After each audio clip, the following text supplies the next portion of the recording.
They're all saving one, or most of the Hampshire fielders are saving one. Somerset need one run. It's Edwards to Hildreth. He's there and bowls Hildreth, and he gets the run away through the onside, and Somerset have won. They've won the Royal London One Day Cup. Hello there, you're listening to Always Look on the Bright Side of Life. This is the Somerset Cricket Podcast. My name's Ian Shepherd. Joining me this evening, I've got Harry Everett and the voice of cricket on BBC Radio Somerset, Anthony Gibson. First game of the County Championship season is done and dusted. Somerset hung on for a draw on Sunday afternoon, finishing on 180 for 6. Tom Lammonby anchoring that rearguard action with a very, very fine 66 not out. Craig Overton was at the other end, unbeaten on 29.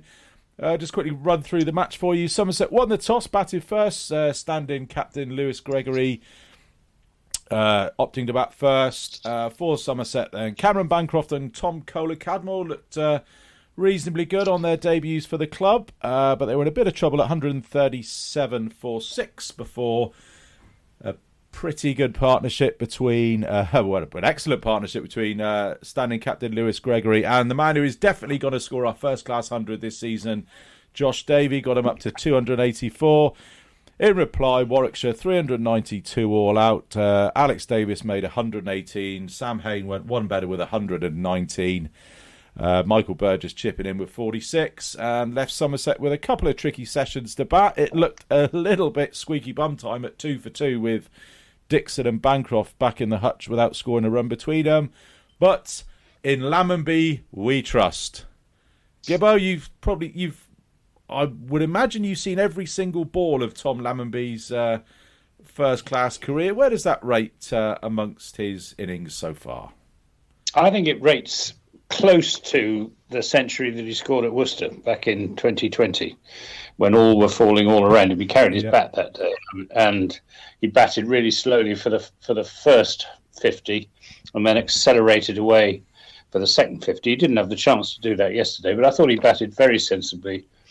And even though it's against his nature, he's naturally an attacking player, but he does manage to rein that in. He really enjoys hitting the big shots, but he's equally very good at leaving the ball outside the off stump. He gets in a really good stride when he plays a defensive shot, and he's a really nice lad as well. And I was very, very pleased for him. I think he's grown a bit as well over the winter. Yes. A couple of inches. Yeah, probably helps. Gibbo's Wi-Fi's just dropped out briefly, Harry, so do you want to jump in there and wax lyrical about Lammers? Yeah, he did well. Yeah, we won't start on the others and the other top order collapsing, but again, he batted very well. He dug in there. Mark Robinson was a bit fuming about an LBW shout. He mentioned that a couple of times in his post-match interview. Yeah. But no, he did his job. He dug in there, and that's what you need, because there's talk about a Mead or Davies or someone coming in for his spot. But Sean Dixon, you thought was the dead cert opener, actually was surpassed in both innings by Tom Lammonby. So no, fair play to him, and great to have a young local lad doing well. Yeah, I was only able to watch the live stream on Sunday afternoon, but he looked comfortable, and I mean, by that he's saying we know what a player he can be. 90 odd off 30 balls in that T20 against Gloucester. We know he's got all the shots in the book. He can hit 360, landing on his backside, sweeping it over the keeper's head. But he just looked composed. He didn't look flustered. I think I agree with you, Gib. It very much did remind me of that innings he played against Worcester 2 or 3 years ago. And I think he's growing into that role now. And I don't think his place was ever in doubt. I don't think it should have been there. I think he's nailed on to open with Sean Dixon, as long as Sean Dixon starts to get some runs. And I'm not sure who they... Well, I suppose in the next 3 games they could put Cameron Bancroft up to open, which would be an option. But the other batsman I was impressed with was Tom Kohler-Cadmore. Yes. Both by the way he approached his innings in the first innings, when he wasn't going to be dictated to by the bowlers. He was going to take them on, treat every ball on its merits, and try and assert himself. against some good bowling from Warwickshire. And talking to him afterwards as well, I was impressed with his sort of single-mindedness and his self-confidence, not in a arrogant way at all, but he struck me as someone who's got real presence about him as a personality and as a batsman. I think he's a very good signing. Bancroft, in the first innings he looked quite composed. He batted quite nicely. He was lucky to get away with an LBW decision,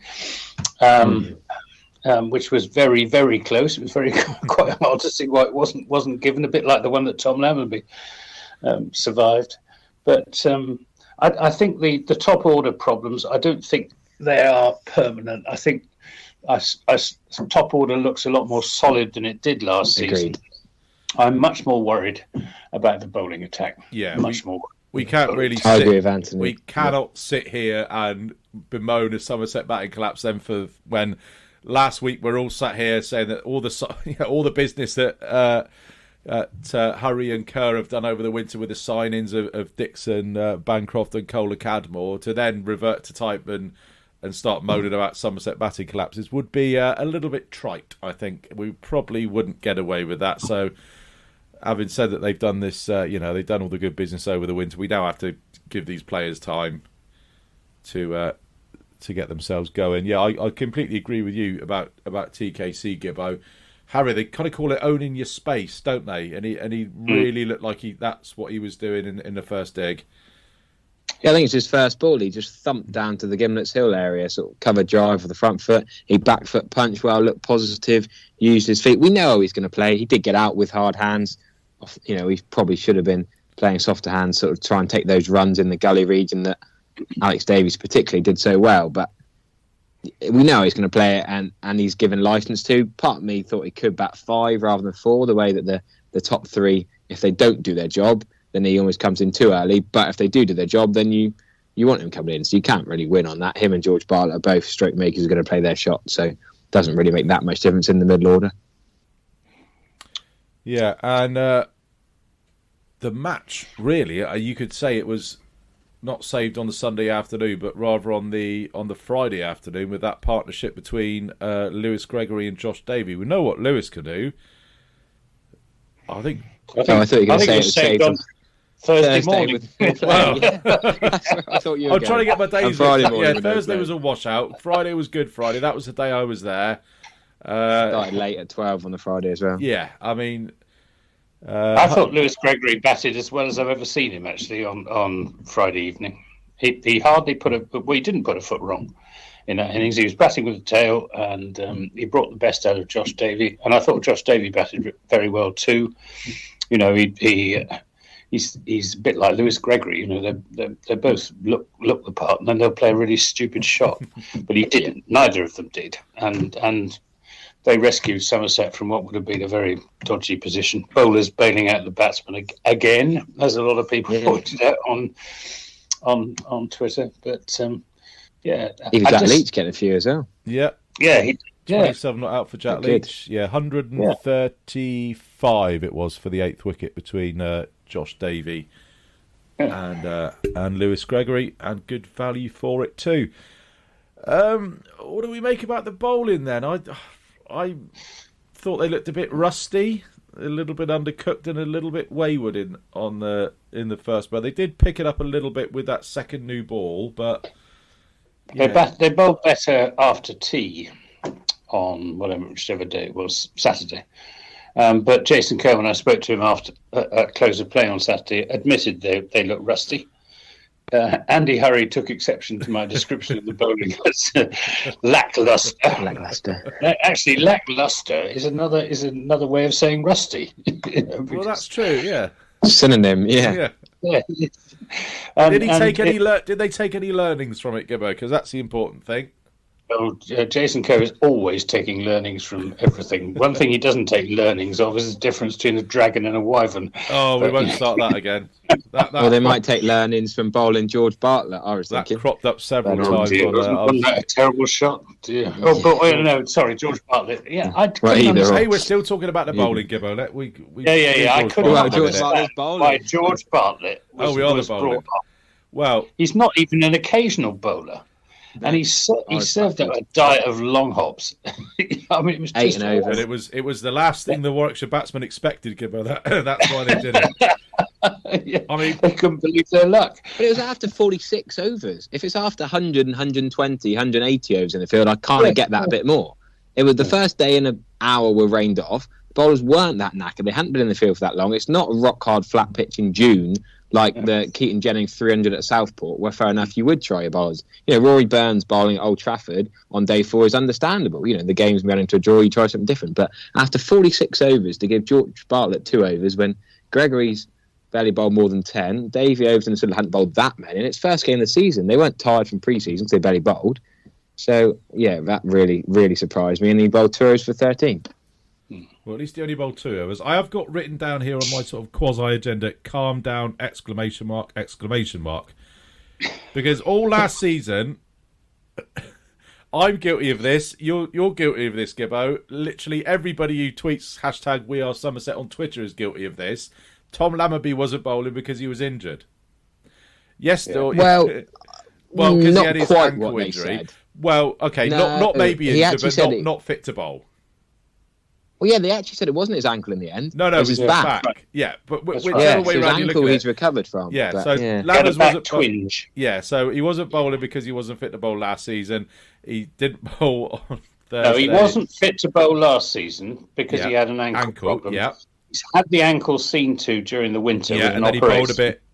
In the pre-season, he got a twinge in his back. Yeah, so that's why he'll be fine for Thursday, I reckon. But but go back to my original point. If George Bartlett's bowling ahead of Tom Lammerby, it's probably because Lammers isn't fit to bowl. So, we all need to hold our hands up and just maybe get a bit. But as Harry's just said, they didn't need to bowl George Bartlett anyway. Well, yeah, that's true. I mean, who else could they have bowled? They've got 5 bowlers, for goodness sake. Dixon, Bancroft, TKC, do they bowl? If they really want another bowler, then should they have played Goldsworth instead of George Bartlett? If they really don't think Gregory can bowl enough, if they don't think Davey Overton instead of Leach and Gregory can get enough overs, then should they have played Goldsworthy for a bowling option, genuine bowling option? Yeah. Without Abel, of course. I don't think he's taken the first class wicket yet, though, has he? Goldsworth. No, I'm surprised. I think he has the potential to. He's bowled tidily enough, though. I take your point, Harry, that he's a better bet with a ball than George Bartlett. He's only ever going to be, I think, from watching him bowl, unless he's got a hell of a lot better over the winter. He looks very much a containing bowler rather than a run through a side bowler. Bowling figures then. So Josh Davey 2 for 86 at a very un-Josh Davey like 4.52 runs per over. Also Craigo bowling. Happy birthday Craigo today, and Jamie as well. I suppose we should say happy birthday. None for 66 from 25. Craigo not taking a wicket. How often does that happen? That's pretty rare, isn't it? Yeah. Craigo to bowl that many overs and not take a wicket. 2 for 47 for Peter Siddle, 4 for 119 for Jack Leach, and then 2 for 59 for Lewis Gregory. So fairly expensive. Well, they all looked a bit rusty. They were bowling both sides, inconsistent lengths. It was. The Warwickshire bowlers, I mean, it's not a great attack, the Warwickshire one, but they kept a very consistent line on or just outside the off stump. There's very little going down the leg side. So, and they were challenging the batsman. If you want to have a go at me, then have a go at me. But if you do, you're taking a risk. And one or two of them. Yeah, I mean, when I got there, I thought we'd be in for a massive run fest, just looking at the size of the boundaries, because there was a huge tarpaulin throughout the Colin Atkinson Pavilion, or germination sheets, or whatever they were. Boundary was in 10 yards at the Marcus Trescothick Pavilion, and so it was. I thought we would see proper baseball there, but not to be. Pitch was a bit. It was very slow pitch. Yeah, I mean it's April. I mean it wasn't a. Would you rather have had that or a big old green seamer? I suppose you can look at it either way. You expect it to be more of a green seamer. Well, I think it was flatter than you'd expect for April.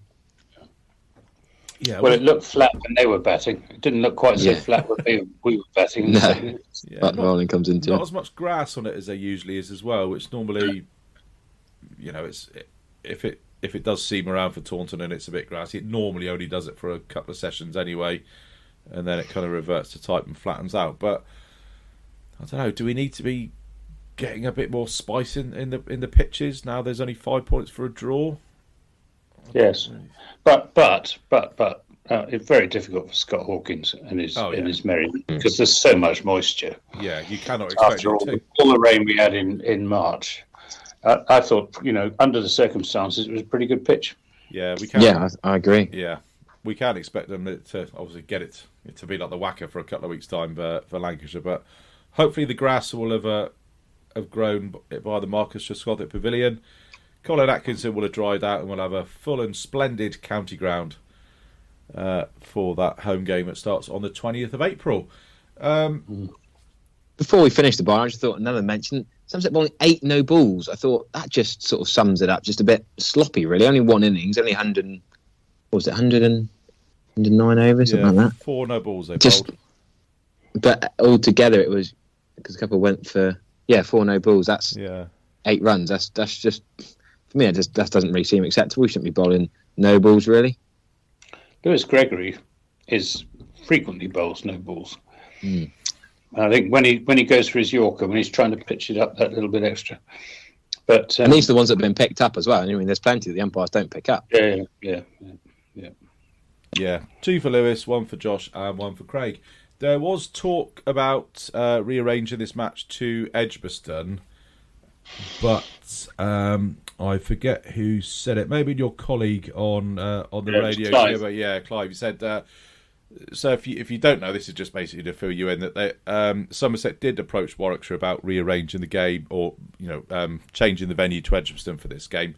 Warwickshire said yes, but there were a few conditions that it would have to be behind closed doors because they've obviously have not scheduled to get any stewards or catering staff or any of the other, good few dozen staff that you need to put on a championship match, and they would not rearrange the September fixture back down to Taunton because that would obviously have denied their members another fixture. So Somerset probably made the right choice there and decided to try and get it on at Taunton, which it did a day late. And shout out to the 2 umpires, Alex Wharf and Rob Bailey, and to Steve Davis, who was the ECB official, for being flexible enough to allow Somerset to adjust the boundaries and all of that on Friday to allow the game to go on, because it could easily have been, if the umpires had applied the letter of the law, that whole game would have probably been called off on Friday morning. So, it's good to see 2 experienced umpires using their common sense and giving, cricket followers in Somerset and down from Warwickshire 3 good days of cricket.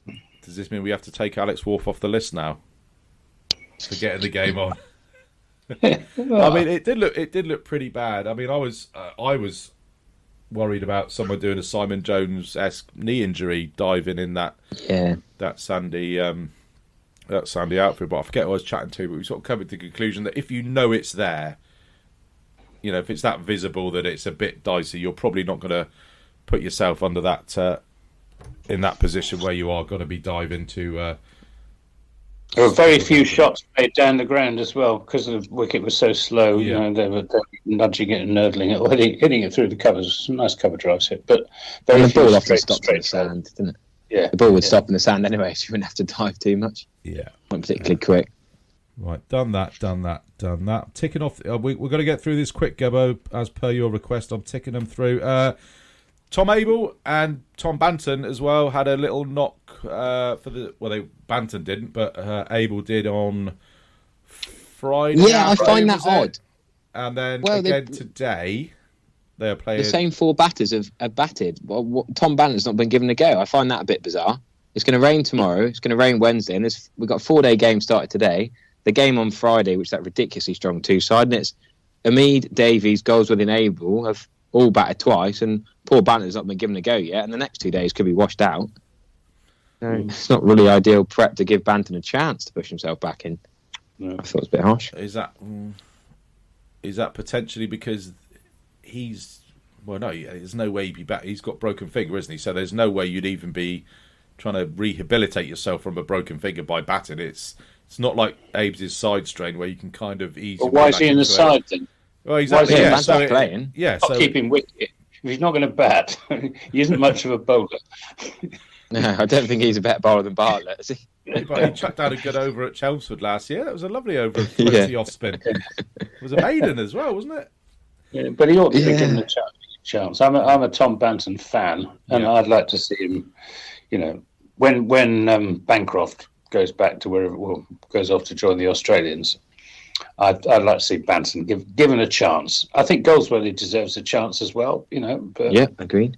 But if we don't give these young homegrown cricketers, Tom Banton, half homegrown, a chance, they'll go elsewhere. Yeah, and we'll be the poorer for it. And it also, I said this before, I'm worried about Somerset going down the Nottinghamshire route of trying to buy success. I think we're a long way from that, Gibbo. I think we're a long way from that. I think we're losing that sort of West Country core if we're not careful. Well, I don't.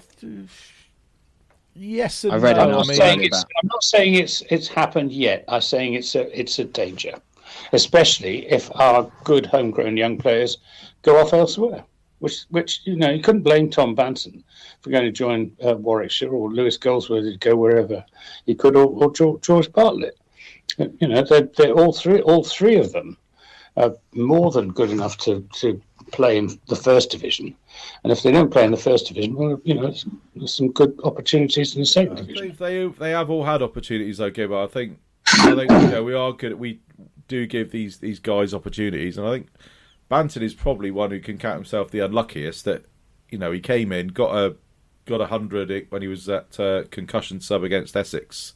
He was promptly dropped. And that was last July, and he hasn't played since, which is a little bit. I'd be a little bit annoyed it's tricky, if you were him, but getting that balance between having a strong squad and competition for places. Then you got Andy Mead knocking the door down, got runs last week, got another 50 not out today. If he when they eventually play again, which might not be tomorrow or Wednesday, depending on the weather, if he then gets another 100, does he come in? Steve Davies has got runs in the pre-season, the twos. I mean, Tom Abels, got out to his old teammate Van Meekeren today. That's not really going to mean anything, but I bet Paul enjoyed that. It's a big old. The celebration was brilliant. Do watch the video clip of it. He gave it the big old Alan Shearer celebration. I enjoyed that on a twos game at the Vale. Oh dear. No, good play. I like Paul Van Meekeren. Big fan. He's another one really that not homegrown. Lovely fella. Yeah, but I think he is one who's had chances and has gone. I mean, look at Ollie Sale, Eddie Byram. These guys have all had chances. Eddie Byram had. Yeah, they're not all of that. Those are not really good enough for the first division. No, but they have had the chances. That's what I'm saying. Certainly is good. Yeah, you can only give a guy so many chances. You can watch him play 3 beautiful cover drives in a 20, and then he plays a stupid shot, and you sit there thinking, "Oh, he's good." But you've given him all these chances, and he's not taking them, and you have to let him go. If you saw him batting at Chelmsford, when he had a little bit of freedom and license to play freely, if you like, that's the way he should play. And if he's given that opportunity, if Somerset do eventually sort of pick up on what's been happening with England and encourage their batsmen to play positively in the way that Tom Kohler-Cadmore is approaching it, then I think Tom Banton's time may still come, and it would be a great shame to see him go somewhere else, which is it's a very real danger. Well, he's signed on. How long is he contracted for now? Let's have a little look at the. I'll fire up my contract spreadsheet. I don't know if contracts mean that much in sport nowadays, though, to be honest. Like, if money comes in, money talks. Like even Gibbo's point about knots. I was reading out that their annual income was 15.6 million in 2022. That's a lot of money coming out of COVID and people talking about cricket struggling. I know there are test grounds, a bit different, but if someone wanted Tom Banton, that money could talk. Do you know what I mean? Yeah, that's true. So Banton has got.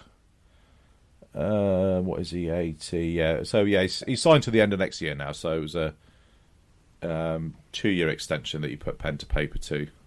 on your little viral clip, Harry. After a great deal of toing and froing, if you remember. Wow, I think I'm referring you to my earlier point about calm down! Exclamation mark! Exclamation mark! We have got positive. This is a positive pod. Very, very inventive imaginations, and we just seem to always assume the worst when something's going on, and we're not quite privy to all the facts, all the conspiracy theories about why don't they play it? Why don't they play? Well, the ground's wet, and then you get there, think, the ground was wet. It's not because this, that, and the other. And Lammonby's not bowling, not because of this, that, and the other. It's because he's got a bit of a back twinge. But anyway, so the club have announced new T20 shirts, plural.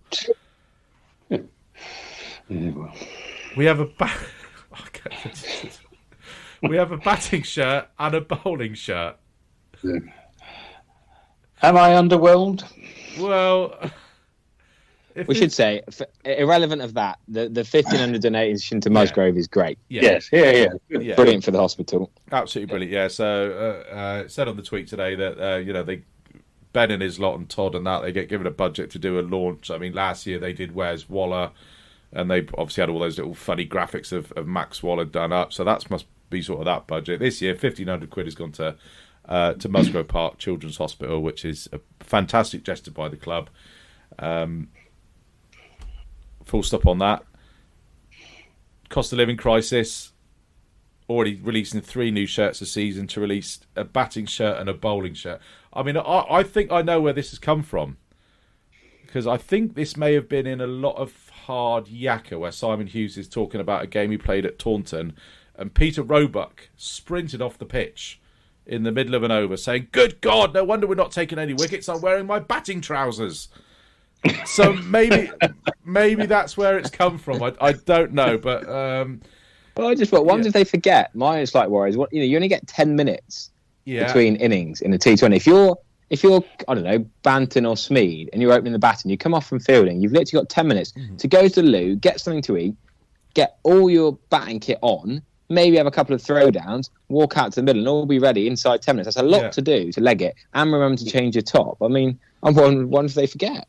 Yeah, it's. I don't know. I bet it'll happen. I bet it's bound to happen. Yeah. Well, I mean, will I notice? That's the question. I'm trying to be fair, and if this was Surrey that did this, I'll be coming off me long run. So I need to be fair, and I need to be objective, and say that this is a really weird and almost. Well, it's just a money-making venture, isn't it? Yeah, but I mean, why do you need a batting shirt and a bowling shirt?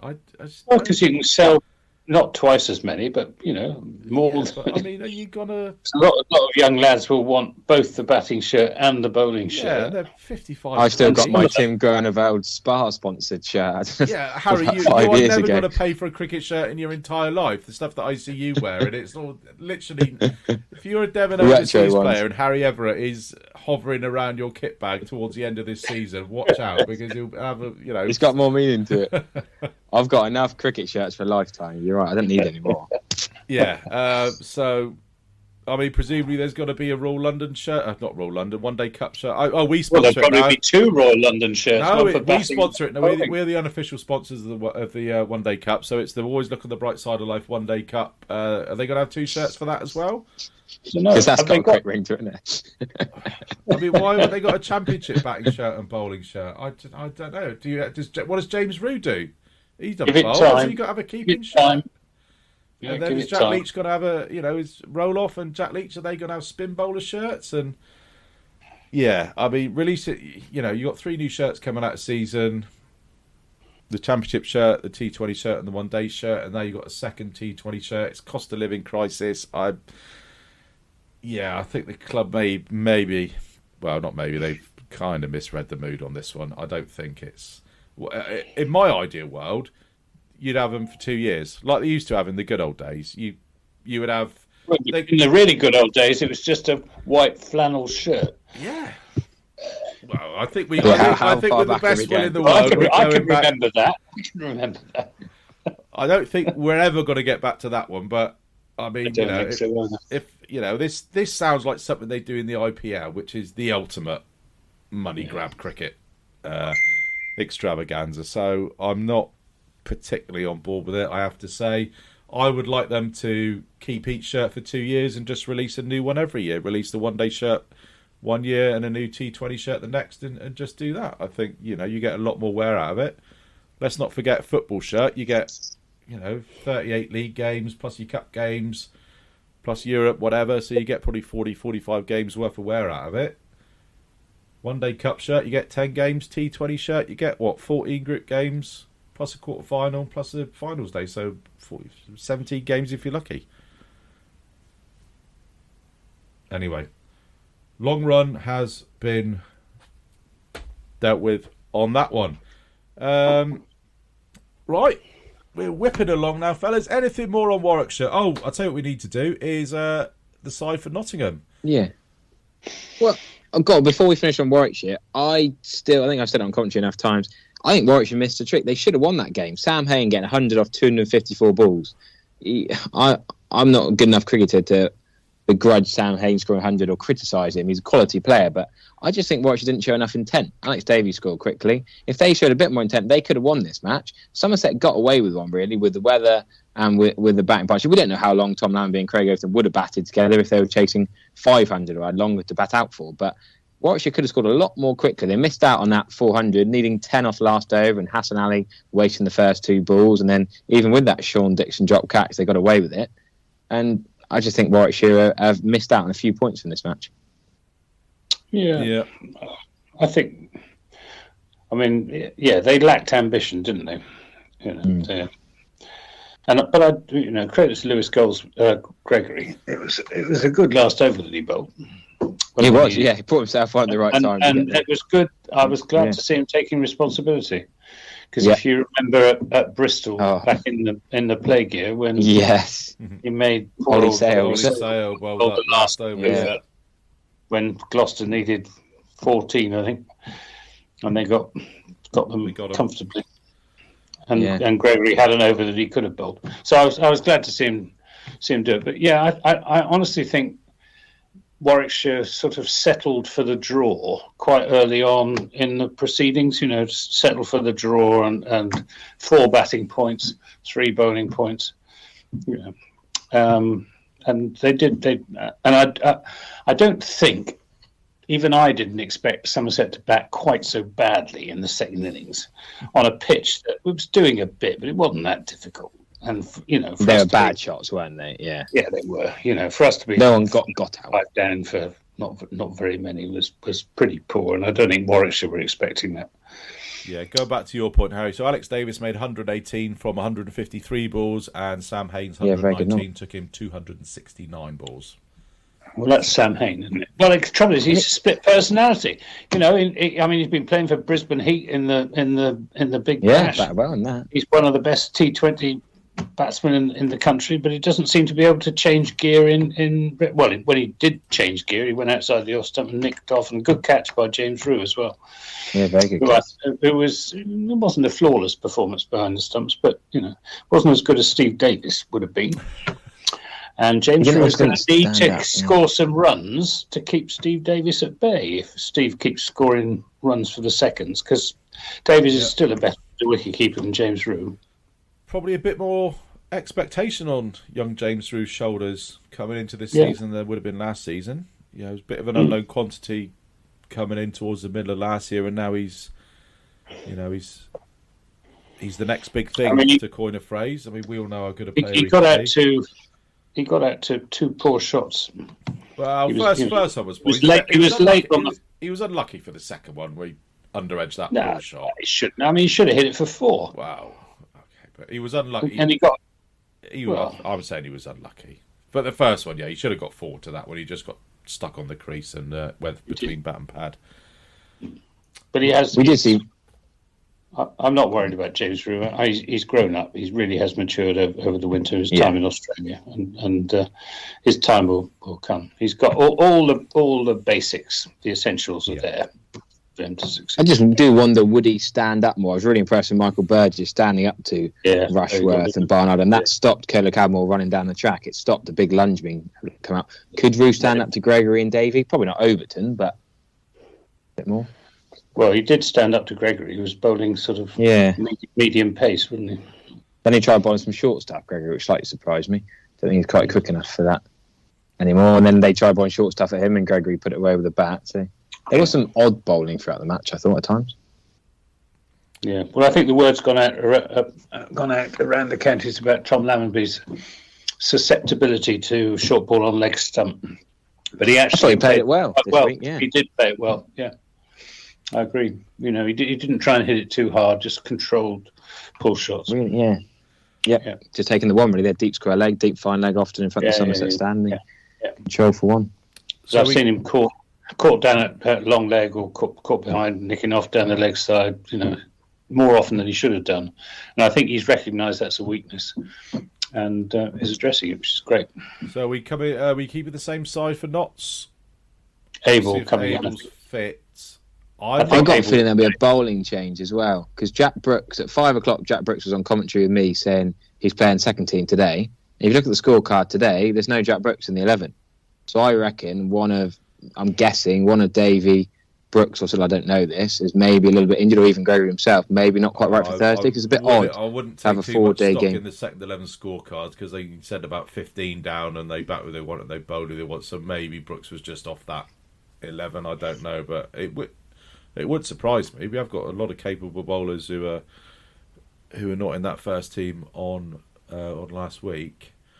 Because Brooks, he was a bit unlucky to miss out, wouldn't he? He could easily rotate. He might come in for Josh Davey, I would have thought. Yeah, but then would you say that Josh Davy's now better for the run, and you'd see a different Josh Davey next week? I mean, they can't be knackered, can they? They bowled one innings. They had the warm-up game against Gloucester that was cancelled. They shouldn't be knackered. You can't unless it's he's got an aging bowling lineup. Yeah, unless he's got a little twinge or something, then you would after that. But I can't see them dropping Gregory because of his batting. No, I can't. They certainly won't drop Craig Overton, and they won't drop Peter Siddle. Overseas, I don't know how much they're paying him. So the only one they might drop, I think, is Josh Davey. Well, which is harsh after his batting, but he's in the team as a bowler. I wouldn't be changing it. Well, I'm not saying they're going to, but if Jack Brooks is going to come into the side, and maybe he deserves his chance. I mean, he's fit and firing, and really up for it. Then Josh Davey would be the one to. And I don't think it seems as a I don't think that. Yeah. I don't think that will happen. I think the only change is Abel for Bartlett. Abel for Bartlett, yeah. Is he 100% fit? Because side strains are a funny thing, and there's a world of difference between having a little run out for the seconds at the Vale and being able to come off whenever you like, than captaining and throwing yourself around. 3 more days, slip and cover in a 4-day game. Well, I don't know, but what I've heard suggests he will play, but that may not be. He's looked all right for 2, so I think they'll give it a couple more days. They don't need to decide till Wednesday night, really. Well, yeah, they don't really even need to decide till 10:30 on Thursday morning, do they? I mean, I know they obviously wouldn't, but yeah. So Abel for Bartlett. I mean, you've got So you've if not Abel, then I think Goldsworthy deserves his chance. Yeah, but then who bats 4? Does Bancroft bat 4? An Australian Test opener overseas coming in bat 4 seems harsh, but Abel would come in at 3. You'd have thought. You're not going to touch Lammonby and Dixon yet. That's a good problem to have, really. I guess Bancroft would have to go down. Abel moved himself about when 2 years he was captain, wasn't it? It was in September. He went down to 5 at one stage. When we had Azhar Ali back. I don't think Azhar Ali wanted to open, so Abel went and opened. I think against Lancashire, or maybe it was Yorkshire at Scarborough. I can't remember. But yeah, and he didn't score a run, and he opened to accommodate Yorkshire. Yeah, and he opened to accommodate Azhar Ali wanting to bat at 3, and I don't think he'll be doing that again after scoring, 1,500 runs or whatever it was last season. Great pity he hasn't persevered. It's a great pity he hasn't persevered as an opener, though. He might have played for England by now if he had. Oh, potentially. I mean, yeah, but 1, 2, and 3 are still open for him, so I don't think the England door's closed on Tom Abel yet by any means. But the vacancy is opening bat. Yeah, and I think Abel will bat 3 come what may. I think he'll just say to Bancroft, "Sorry, I'm Somerset's captain. I scored all these runs at 3. You can bat at 4, or maybe they can always put Bancroft up to open and move Lammonby down. I don't think they. I think they would have done if Lamby hadn't got 66 not out, maybe. But I think after Lamby 66, I don't think they want to change Lammonby. No. Plus the left right hand's probably quite a nice thing to have as an opening. Yeah. So anyway, we're going to finish off just a quick run through of the Division 1 table. Then Essex, they beat Middlesex, are top on 20 points. Hampshire beat Notts, they're on 19. Kent beat Northants, they are third on 19. Then draws for Surrey, Warwickshire, Lancashire and Somerset, who sit on 12, 11, 9 and 9 points respectively. And then Middlesex, Northants and Notts are all in 8th, 9th and 10th on 3 points each. Can we have a quick 2 minutes and laugh at Yorkshire, because they seem to be the kind of imploding clown's car of county cricket at the moment. Leicestershire, well, fair play to Leicestershire, chasing, was it 390 odd, won by 3 wickets. That's why we love county cricket. Right then, listeners' questions. Got to pick one up from Jacob Lunn last week that we missed out on. What improvements would you make to the county ground? New stands, new media centre. New media centre. How did I know that was coming, Gibbo? Proper media centre, on top of the Botham stand, preferably. Yeah, that's in the pipeline. With 4 or 5 commentary boxes and a proper press box. They should have done it when they built the Triscothic stand, but it was, I still think they could extend that the media centre along a couple. They got room for another couple of boxes along there on the top of the Thatcher's Terrace, but yeah. Well, I don't think they have, and I don't think they will, because anyway, it'll be at the other Gibbo's end. commentary cabin is not fit for purpose. No, well, we know that. So that's Gibbo's one. Harry, I suppose they could. Well, the drainage I would come to, the old Roman road, the hardcore that's underground in front of the Colin Atkinson Pavilion. If they could get rid of that quicker and have a proper excavation job and help the drainage there. And then it's a bit late now, really. But Gibbo talking about the media centre. Think about we were talking on comms about the shade from the Triscothic Pavilion, which sounds a ridiculous thing to say, but it doesn't get the sun to help the grass grow. So that was where the problem with all the sand came in. So it's a bit late for that, yeah. Your solution is to demolish the Triscothic Pavilion, okay? Harry Everett wants to dishonour the legacy of Somerset's possible greatest ever player by taking a wrecking ball to his multi-million-pound pavilion. Yeah. Just have a bit of glass in it so the sun can come through. Or drill some holes. They need to dig up all of the outfield in front of the Colin Atkinson Pavilion. They've put cameras down the drains and everything, and they can't find anything wrong with the drains. And it's just compaction. And the only thing you can do with compaction is dig it all up and relay it. That'd be all right. We could have a ground force day. Bring a spade on October the 3rd and dig it all up. Yeah, I think a JCB is more useful. Oh, that's probably hire a JCB. Mine, there is that whacking great space between the Colin Atkinson Pavilion and the Andy Caddick Pavilion that they whack the Trade Nation stand in for the T20s. Could build a stand in there. Could put something in between. No, I like it. That's what I'm saying. You could, but I wouldn't. And you could equally put something in between the where the shop is and the side of the Marcus Triscothic Pavilion where they put the covers and that where Gibbo's commentary cabin is. But then I think we all agree with demolishing your commentary cabin, Gibbo. That's 100% across the three of us. But then would you have the same issue with a bit more shade and a bit less grass growth? So who knows? I mean, maybe they could hang a mirror. If you put a giant mirror on the Botham stand that kind of reflected the sun back down. That's a better idea. That would work, yeah. Instead of that tatty old sheet that they use as a sight screen, could they just have a sight screen mirror? Yeah, if you had it sort of white one side and then with aluminium foil on the other side, I think that would work.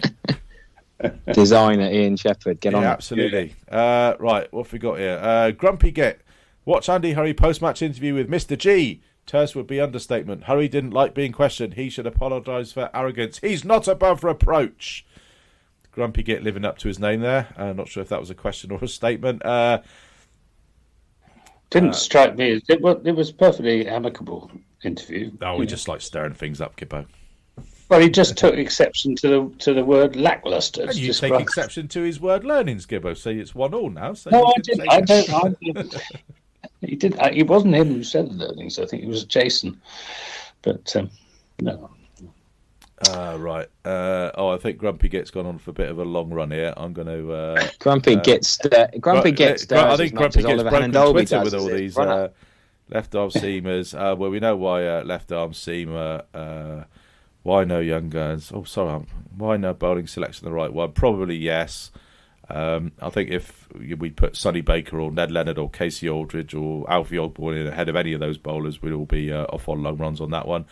Why are we sticking with Bartlett, who is talented but temperament is a question? Well, yeah. Anyway, I think you've probably done too many, Grumpy. Get a bit more succinct next week. Give us some bullet points. Jacob Lunn. His thoughts are, it's not our best performance, but I like the fight in the last day. The batting obviously wasn't good enough. I think there's so much to build on, and I think we could be a great batting unit as a belief from watching. We have a great balance in attack and defensive batters. Bowlers miss line and lengths a bit, but they're a bit rusty. I think we need another dimension like Casey Aldridge. It's all the same, but I like the batting. I think we can really improve. What he makes here, Tom Abel's energy in as captain. Do you think Lewis Gregory got as much out of the boys as Tom Abel does with his almost relentless clapping and no, I don't. They were very quiet in the field, Somerset. There was just the occasional sort of shout out, and they looked very flat on the second day on first session, and then the second session. They were better after tea, but they do miss Tom, who is he's an inspirational captain, which is one of the reasons I think he'll come back for Trent Bridge, even if he's not 100%. If he's 95%, he'll come back because he does lift the whole side. And that's not to say anything against Lewis Gregory. I was just going to say there are different styles of captain, aren't they? Yeah, there are different. Yeah. You mean Mike Braley wouldn't be as vocal and as no, he wouldn't. There's different styles, but Somerset do respond to Tom Abel's energy and dynamism and rushing around in the field and making impossible stops and taking brilliant catches and all the rest of it. He's a really inspirational leader, and we miss him when he's not captain. Yeah, and I wonder if Tom might have put a third man in place for, especially when Alex Davies was batting. I shouldn't criticise Lewis Gregory's field placing, but I think Tom might have been a bit more sensible covering the ridiculous wagon wheel area. What I did like about Lewis Gregory was him putting 5 slips in for Craig Overton. I thought that was, that was quite a statement of intent. Trouble is, the pitch didn't really justify it, but it was good. It was good to see. Pretty slow, and he put some mid wickets in catching covers. I like them. I thought that was really good attacking captaincy. Yeah. I liked his field placings. Yeah. Matt Hutchins then. If Tom Abel is. Oh, you've written a word that F-I-N-D, found available. Maybe. If Tom Abel's available to play. We've done that. Yeah, we've done that. Who drops out? Yeah, we think it's probably Bartlett. Lord Lupin, I don't like cricket, I love it. Ground drainage issues or Noah-type rainfall? I think it's both. Top order fragility, or was it really good bowling? I think we have to give this top order a few games before we can pass judgment on them. He's given Jack Leach a tick. How do you rate the other bowlers? Yeah, I've done that. I didn't think Jack actually bowled particularly well. He bowled too many, short balls, leg stump balls, and he resorted to bowling outside leg stump and was being padded away. I think he was a bit rusty, frankly, and he'll be a better bowler for the experience. Yeah, I think Jason Kerr also said he didn't think Jack was quite at his best. Yeah, they'll all be better for the run, I think. Yeah. Alex Simpson, how many more chances does Bartlett get before he gets Byramed? I don't think getting Byramed. Before he gets Byramed. I think he will get more chances. I think he just needs to show what the higher-ups want from him, which is just a bit more consistency and a bit less getting out the silly shots. Trigo was expressing real frustration on the commentary about his dismissal in the second innings. Yeah, he was talking about how his head fell over and he would just seem to be a little bit enthusiastic. On a positive note, how refreshing was that Lamon knock? He's had his ups and downs, but can graph key runs. Yes, Alex, he definitely can. Dan, who's not here tonight, Dan Kingdom. Can we have a quick mention for Somerset women who start their T20 campaign with a double-header against Devon at Heathcote CC on Sunday? I think we just have. 11 o'clock, get down to Knightshays. 11 o'clock and 3 o'clock, the two games. Devon Cricket Board is the team they're playing against. Yeah, Somerset under new management this year. Sophie Love stood down a month or so ago. Who's the new Somerset women's captain? I know the name. Is it Neve Holland? Harry will look it up and let us know. I knew this. John Hayes, pre-season, notwithstanding weather and excuses, was it good enough? Are we playing catch-up? Abu Dhabi holidays are not working. I mean, they were away for how long were they in Abu Dhabi for? Fortnight. A fortnight. So they've played Essex. And the Edgecombe. 3 days cricket, was that? They had a 2-day against Essex and then a double-headed T20, is that right? Yeah, something like that. Emily Edgecombe is the name that escaped us. That's it. Emily Edgecombe. Apologies, Neve Holland, for press ganging you into the leadership of the Somerset women's team. And so pop down to Knightshays on Sunday. It's probably still going to be raining. I think it's going to rain for the next 4 very days wet, of 40 nights. But yeah, going back to the Abu Dhabi thing. I mean, 3 days cricket in 2 weeks. And obviously, they're netted and having a bit of a few paddle matches. Yeah, you have to have days off. You can't net for 14 days solid. So I'm without seeing a detailed itinerary of what they got up to in Abu Dhabi, I can't really pass judgment. But I would assume that if they're taking, I mean, how many is it? 20 on the playing staff plus support staff. So you're taking the best part of 30 people to Abu Dhabi on the club's shilling. If I was Gordon Hollins, I would be wanting to make sure that they're getting value for money and not having a fortnight's club 18:30 at the club's expense. So I assume that everything is above board in Abu Dhabi, and the guys are working hard and while they're on that pre-season trip. Well, it's character bit, team building, bonding, isn't it? Like England team go and play golf for a week in the South Island of New Zealand before they play their 2 test matches. I don't think we can be too petty and analyse exactly what they do on their pre-season holiday training. I was down at the county ground several times in pre-season and bumped into various players, and I was very impressed with the sort of upbeat feel and team spirit, and everybody really geared up and looking forward to the season. So I'm not going to criticise Abu Dhabi. I think the problem was all the rain that caused our home warm-up games to be cancelled. Yeah, definitely. I mean, they played.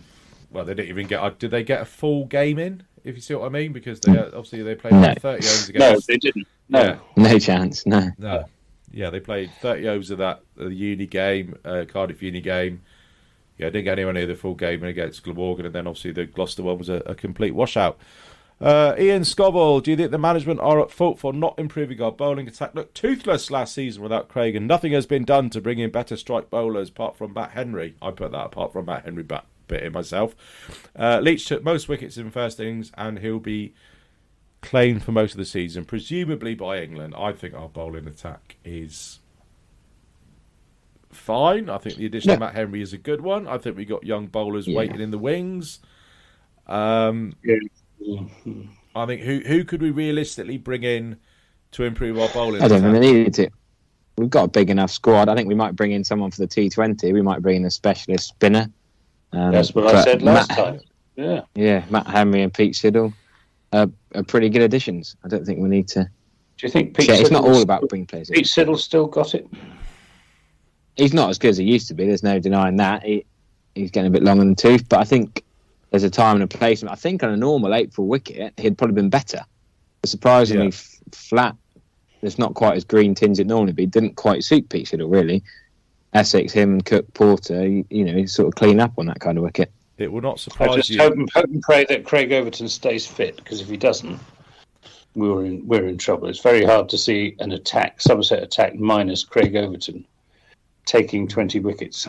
It will not surprise you that Peter Siddle had the best economy rate of all the Somerset bowlers, 2 for 47 in 20 overs. So but there's a difference between economy and taking wickets. Well, that's true, but if you can, but Peter Siddle, at the stage in his career now, I reckon, is the type of bowler who could deliver you that most games, most innings. I don't think he's the type of bowler who's got to run through a side on a Stuart Broad-esque hot streak and pick you up 8 for 20 in next to no time. But I think he is now that 2 for 45 off 20 type bowler, and he will reliably and consistently deliver that whenever he plays, fitness permitting. He's not going to be a tearaway who's going to run through a side. So I think Somerset knew what they were getting when they signed him, and that's what he's delivered so far. So I think it's pretty unrealistic to expect him to run through sides. That's what he's going to do. Dan clarifies that the women's T20 is 8 groups, 7 of 4, 1 of 7. Top 4 in each group qualifies for their group's finals day, so nearly every team is guaranteed to qualify for their finals day. Unfortunately, no national finals day. Chris Payne, I expect Gregory to be the 5th bowler at least. There's a lot of these today. We'll get him for him. I expect Gregory to be the 5th bowler at best. Question is, does he merit his place on batting alone? That would be the Lewis Gregory that top scored and put on an excellent partnership with Josh Davey. So I'm going to say, if Abel's fit and Lammonby's fit to bowl, I think you can quite happily have Lewis Gregory at 7, bowling maybe 10 overs a day. Agreed. Just about. And Chris goes on, what's the biggest concern for the rest of the season? Batting, bowling or outfield? I think it's the bowling. So do I. I think we have got the squad, but it's almost, we talked about like the likes of Bartlett and Banton and Goldsworthy all vying for a place. They're all very similar levels of ability, and then you've kind of got Abel who's at the next level. The bowlers, I think it's so reliant on Craig Overton being fit and firing, because he is a massive piece of that the jigsaw of that bowling attack, and when he's not there, we saw it last season, they're a completely different beast without him. So yeah, that is my concern. Craig and Craigo being fit, and probably Lewis being fit as well. David White wants to know the team for Trent Bridge. I've done that one, and I think we're getting to the top. We are nearly done. Glenn Perryman wishes Harry congratulations on his appointment at Wemden CC. Mike, what do we need to do about the fragile batting order? We're going to defer all comments about the batting order. Have you taken over from Mark Davis then, Harry? Yeah. It's not quite a like-for-like replacement, is it, Anthony? Well, Mark's down at North Perrin now, so what are you doing? Are you doing the teas then at Wemden, Harry, or no? Player coach. Player coach. So, Tuesday, Wednesday, Thursday coaching, and then playing on Saturday. So we've been mostly wiped out. I'm going to be there 6 times. According to Mark, they're a very good club. Well, there you go. Yeah. Well, excited to hopefully be playing. What league are they in? International fixture. Whipple Somerset. We should be playing an international fixture this Saturday. Bridgend from Wales are meant to be coming down, but not quite. Weather looking as it is. That's more. Sounds good, doesn't it? Adam says it feels like the fans are starting to lose patience, not with the players, but with the management, from Kerr and Hurry to the higher ups of Hollins. I feel like, remember the end of that Dave Gorman programme where we'd read out all the comments from like the Daily Mail on Modern. I was feeling there was some anger, some ire coming in on Twitter tonight. The higher-ups of Hollins, is this something that is noticeable to the gentlemen who are closer to the team, or is it more an echo chamber of negativity? And there is the title of this week's podcast, courtesy of... Are we an echo chamber of negativity? I don't think so. I think we... this is a bit negative, yeah. I started there to say, calm down, everyone. If Tom Lammonby's not bowling, it's because he's not fit. Let's give the new batter some time. We were positive about it. We can't. Yeah, I think that's your headline. Calm down, everyone. I think is the title. All right then. Yeah. Sorry. Early days. Sorry, Adam. Your title lasted all of about 10 seconds. I'll be honest, I can sympathise with this, because when you sat at home on Twitter and watching the live stream and listening to the radio, it's all very frustrating, and you're not there. As soon as I got to the ground at about 11 or whatever it was on Friday morning, I went up and said hello to you. He said, outfield's wet. It's down by the Colin Atkinson Pavilion. I'm like, oh yeah, it probably is, yeah. But when you sat at home, and you're desperate for the championship season to start. You've been waiting months and months and months, and then if you're a kid, and Santa doesn't come, and you got no presents on Christmas morning, you're going to be very, very grumpy. I wasn't grumpy. I was really pleased to have cricket. I know, but on Thursday morning, though, you weren't, though. If you had to wait for Boxing Day for your Christmas presents. But yeah, I think we all. There is an amplification of negativity, and little things tend to get picked up on, and they tend that's to social roll. media. That That's is just social media for you. you, isn't it? That's social media for you. And I think that's it. We're done. Not quite under an hour, Gibbo. Sorry about that. We did our best. All right. We've got a tough game coming up at Trent Bridge. Yeah. And then another good very side. tough game after that. Yeah. Some good sides in Division 1, some good bowling attacks. Yeah, and I Division think 1 Stuart Broad didn't even play last week. Stuart Broad, could be playing for Notts. Him and Ollie Stone, that could be serious. Not to mention the usual regulars. But yeah, Div 1 looks a lot tougher than it did last year. So best of luck to either Tom Abel and the boys or Lewis Gregory and the boys up at Trent Bridge on Thursday. You up there with Dave Bracegirdle all 4 days, Gibbo? I am looking forward to it. Yeah. Nottingham is one of my favourite cities. It's got some of the best pubs in England. Is the Nottingham. Hooter still opposite the ground? Is that why you like it so much? There's Trent Bridge Inn just behind Trent as Bridge? well. yeah, the Weatherspoons on the edge of the corner. Yeah, and the old trip to Jerusalem underneath the castle. Well, it's some wonderful Stuart pubs. Board's pub recovered from the fire as well. I think so. Yeah. I think that's out of town, though, isn't it? I don't know if that's in the city So the centre. Cat and Wickets, something like that. Yeah. Chat him up, talk about him nicely. He might take you there one evening. Yeah. Chat Stuart Broad up. I think Mrs. Broad might have something to say about that. But anyway. Right. Ayo, gents. Should we knock it on the head? It's about 9:10. I need to go to bed. I'm absolutely knackered. Cheers then, Sheps. All done. Keep calm, everyone. Keep calm, everyone. Cheers, You Gibbo. up Cheers, at Harry. Trent Bridge, Harry? I'm not sure yet. I'm thinking about it, but will they start on Thursday morning with the rain we've had, do you think? Yeah, I think so. Yeah. We'll be all right. Yeah, All right. TBC, yeah. But All right. not, Hope to see you enjoy. then. That's a joke we need to work in. TKC and TBC. So work that out for next Yes. week's podcast. All right. TKC, I'll think- TBC. Right, thanks for listening, everyone. We're rabbiting on now. I need to go. Ta-ra. Cheers.